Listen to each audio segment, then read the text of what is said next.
एक ऐसा हीरो जो राजस्थान के जयपुर से आया, थोड़ा सांवला सा, वैसे थोड़ा तो नहीं, थोड़ा ज्यादा सांवला सा, इतना शर्मीला कि टीचर क्लास में नाम पूछती थी तो नाम नहीं बता पाता था, और आज उसका नाम पूरी दुनिया जानती है, इरफान खान।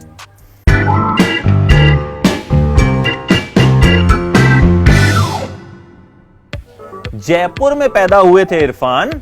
मम्मी चाहती थी कि लेक्चरर बने बेटा, कोई इज्जतदार काम करे, ये नौटंकी पटंकी नहीं करे। मतलब मम्मी फिल्मों को नौटंकी मानती थी, कहती थी कि बेटा पढ़ लिख कर कोई अच्छी सी नौकरी करना। पापा की टायर की दुकान थी, तो इरफान बच्चों को ट्यूशन पढ़ाते थे।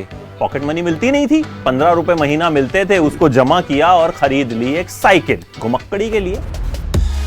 लेकिन देखिए, मन में एक ही जो तूफान था वो उठता रहता था कि भैया मुझे ये सब तो करना है नहीं।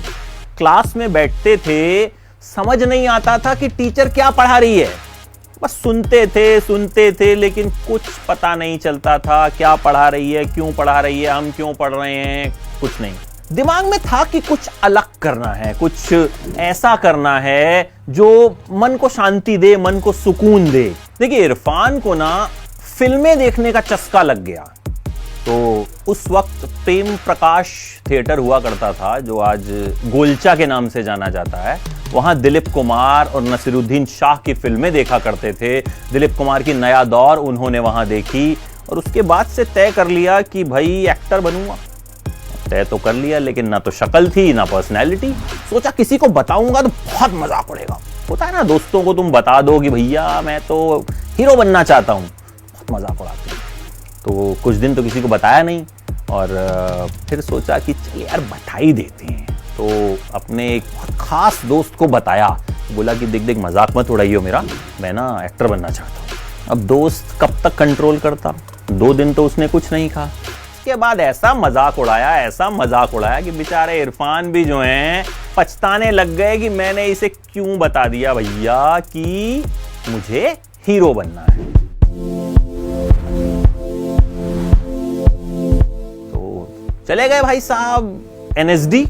अब उनको पता था कि भाई जो एक्टिंग की जो राह है वो वहां से होकर जाती है। लेकिन मम्मी को बोल दिया झूठ। बोला मम्मी एक कोर्स करने जा रहा हूं, वापस आऊंगा तो देखना जयपुर यूनिवर्सिटी में लेक्चरर बन जाऊंगा। मम्मी भी खुश, बेटा दिल्ली जा रहा है, पढ़ेगा लिखेगा, बड़ी नौकरी करेगा जैसा मैं चाहती हूँ। अब NSD में आए, वहां भी झूठ बोला। NSD में एडमिशन के लिए ये जरूरी होता है कि आपने 10 नाटक कम से कम पहले किए हों। इन भाई साहब ने तो कुछ किया नहीं था, पर एडमिशन चाहिए था, बनना था हीरो। बोल दिया झूठ कि किए हैं भैया, 10 नाटक किए हैं। खैर एडमिशन मिल गया। अब इरफान जो थे ना, वो अपनी क्लास में कोई ब्राइट स्टूडेंट नहीं थे, थोड़े सांवले से थे, ज्यादा बात किसी से करते नहीं थे। तो सबको लगा कि यार ये लड़का कुछ खास इसके बस की है नहीं कुछ करना। लेकिन किसी को क्या पता था कि भाई आने वाले टाइम में बड़ा नाम करेगा। वहीं मुलाकात हुई शुतापा से, जो उनकी गर्लफ्रेंड बनी। शुतापा जो थी बेहद अच्छे परिवार से थी, तो जब भी अपने घर शुतापा ले जाती थी अपने दोस्तों को, तो वहां भी इरफान क्या करते थे, उनके भाई की लाइब्रेरी में जाके बैठ जाते थे। भैया गर्लफ्रेंड के घर गए हो, थोड़ा उसकी मम्मी से बातचीत करो, थोड़ा उनको पटाओ वटाओ, मक्खन लगाओ, लाइब्रेरी में घुस के बैठ गए। यार भाई इरफान है, हर चीज अलग तरह से करते हैं, तो ये भी उन्होंने अलग तरीका अपनाया। लेकिन जिस वक्त उनका NSD में एडमिशन हुआ ना, उसी साल उनके पापा इस दुनिया को छोड़कर चले गए।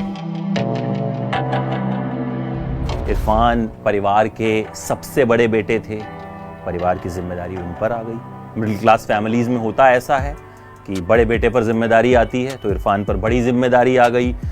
पापा की दुकान पर बैठना शुरू किया। क्या करते, एक तरफ सपना था, एक तरफ परिवार था, मन में बहुत सारी उलझन थी कि करूं तो क्या करूं। ऐसे में एक शख्स ने उनका साथ दिया, जिसकी वजह से इरफान जयपुर से निकलकर दिल्ली आए। शख्स थे इरफान के छोटे भाई। इरफान के छोटे भाई ने कहा, मैं परिवार की जिम्मेदारी संभालता हूं, तुम जाओ और अपने सपने को सच करो। तो इरफान वहां से नेशनल स्कूल ऑफ ड्रामा में आ गए। वहां मीरा नायर ने उन्हें फिल्म सलाम बॉम्बे के लिए साइन कर लिया। मीरा नायर जैसी बड़ी डायरेक्टर इरफान जैसे न्यूकमर को साइन कर ले, उनके लिए बहुत बड़ी बात थी। पहले उन्हें लीड रोल के लिए साइन किया गया। बहुत खुश हुए इरफान की, मतलब कॉलेज में जिस लड़के को कुछ नहीं समझा जाता था उसे लीड रोल के लिए साइन कर लिया गया। यार उसके बाद मीरा नायर ने उन्हें बताया कि देखो भाई, लीड रोल में तुम्हें नहीं ले रही हूं, तुम्हारा रोल दूसरा कर देती हूं। कोई बात नहीं भाई, मैं तो फ्रेशर हूं, नया हूं, न्यूकमर हूं, मुझे कोई रोल मिल जाए। वर्कशॉप शुरू हुई। 2 महीने तक तैयारियां चलती रही फिल्म की। 2 महीने बाद इरफान को बताया गया कि भाई साहब, आप इस फिल्म में काम नहीं कर रहे हैं, आप उस कैरेक्टर को सूट नहीं करते। सोचिए, 2 महीने तक इरफान ने फिल्म की यूनिट के साथ रिहर्सल की, प्रैक्टिस की, उस कैरेक्टर में घुसने की जी जान से कोशिश की, लेकिन बाद में उनका रोल ही हटा दिया गया। तो इरफान ने उस क्रू को गुड बाय कहा और निकल पड़े नई मंजिल की तरफ। उसके बाद इरफान को कुछ टेलीफिल्म्स मिली। उन टेलीफिल्म्स को करने का फायदा इरफान को हुआ। टेलीफिल्म्स के बाद सीरियल मिलने शुरू हुए, लेकिन दिक्कत वही थी कि करना कुछ और था। सीरियल करना उनकी मंजिल नहीं थी, टेलीफिल्म्स उनकी मंजिल नहीं थी। उन्हें बॉलीवुड में आना था, सिनेमा में आना था। लेकिन जब भी वो किसी डायरेक्टर को फोन करते थे कि सुनिए मैं इरफान खान बोल रहा हूं, बोले कौन इरफान खान? कभी कोई बोल देता था कि अच्छा चलो कल 12 बजे आ जाना। इरफान 12 बजे पहुंचते थे, वहां जाकर पता चलता था कि भैया कौन, किसने बुलाया 12 बजे, बाद में आना। बहुत सारे रिजेक्शंस। लेकिन कहीं ना कहीं स्ट्रगल करते रहे, मतलब मन दुखी होता था, लेकिन लगता था कि ठीक है, ओके, मैं कर लूंगा, हो जाएगा। एनएसडी में ही इरफान के एक साथी थे, तिग्मांशु धूलिया, जो मशहूर डायरेक्टर हैं।